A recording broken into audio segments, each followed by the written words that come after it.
alegi o carte din rafturile unei mari biblioteci, fie că arunci privirea peste titlurile de pe etajera de acasă, căutarea paginilor care să te construiască nu e întotdeauna simplă. Noi am făcut alegerea noastră în clasă, iar luna martie ne-a inspirat. Ne-am gândit întâi la lectură și am ales Emil Gârleanu, un autor cunoscut de la cele mai mici vârste pentru istorioarele scurte, dar emoționante, din lumea animalelor, lumea celor care nu cuvântă, după titlul celui mai cunoscut volum al său.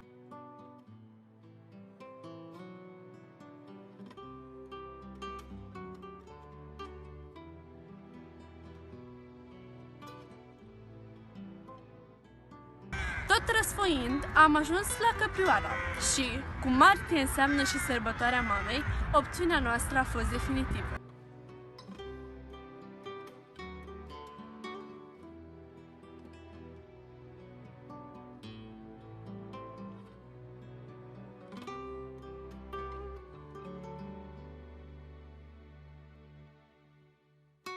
Căprioara este cea mai potrivită lectură pentru a descoperi totodată valori umane, precum afecțiunea maternă și sacrificiul de care doar o mamă este capabilă. Spiritul matern se arată identic la orice ființă, fie ea animal sau om.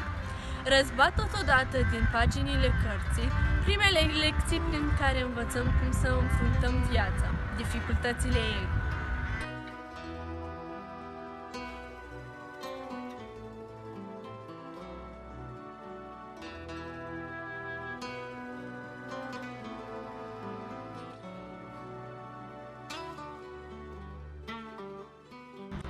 Primii pași, prima hrană și momentul despărțirii, când luăm viața în piept. În povestea Căprioarei, prin decizia de a avea puiul în siguranță, mama a plătit cu prețul vieții sale.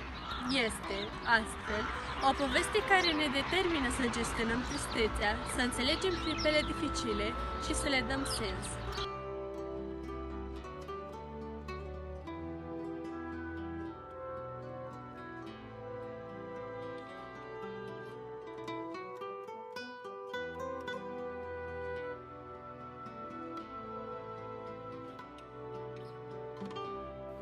Ne-am gândit că textul Căprioara reușește să surprindă în doar câteva rânduri greutățile vieții, atât din postura de mamă, cât și din postura de copil.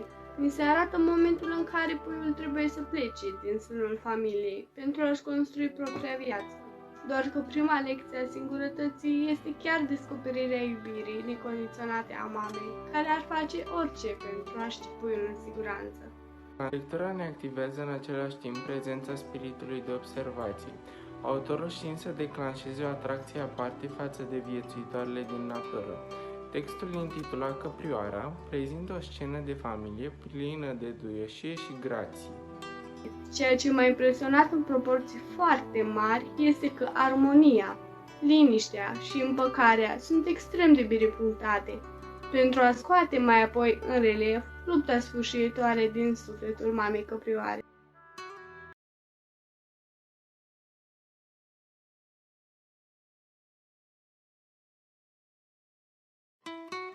Fiecare dintre noi a intrat în pielea personajului, chiar dacă el apare într-o prezentare animală. Unii dintre noi au retrăit poate sentimentele pe care această povestire le-a stârnit când eram copii. Lectura colectivă ne ajută să înțelegem altfel textul lui Emil Gârleanu despre dragostea infinită a mamei și problemele lumii.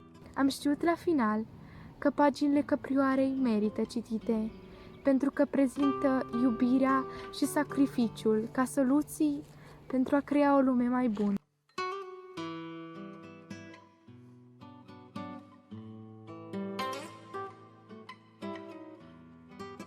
Cărțile pentru mine reprezintă cheia spre o altfel de lume, o lume mai bună, în care mi-aș dori să trăiesc și să aduc propriul meu aport la fericirea tuturor.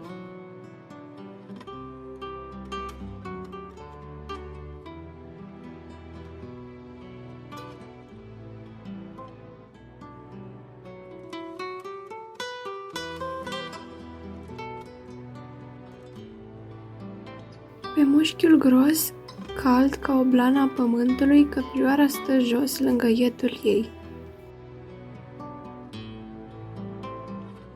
Acesta și-a întins capul cu botul mic, catifelat și umed, pe spatele mamei lui și, cu ochii închiși, se lasă dezmierdat.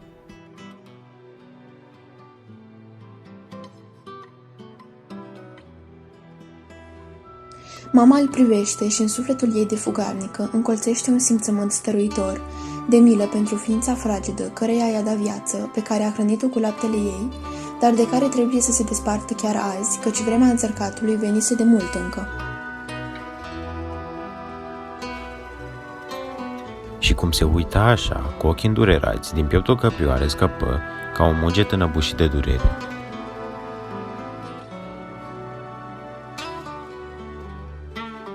Și iedul se ține voinicește din urmă, doar la săriturile amenințătoare se oprește câte o clipă, ca și cum ar mirosi genuna.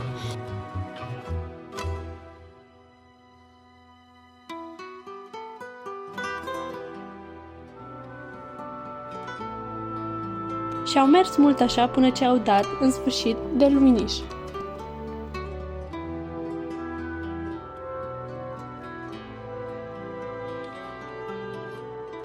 Căprioara contenește fuga, pășește încet, prevăzătoare.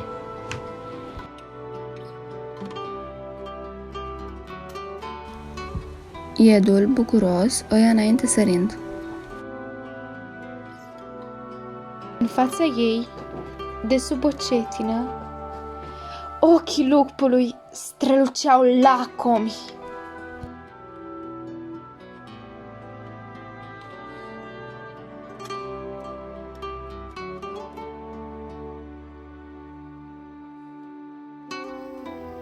Prăbușită în sânge, la pământ, sub colții fiarei, căprioara rămâne cu capul întors spre iedul ei. Și numai când acesta, înspăimântat, se topește în adâncul pădurii, căprioara simte durerea, iar ochii se tulbură de apa morții.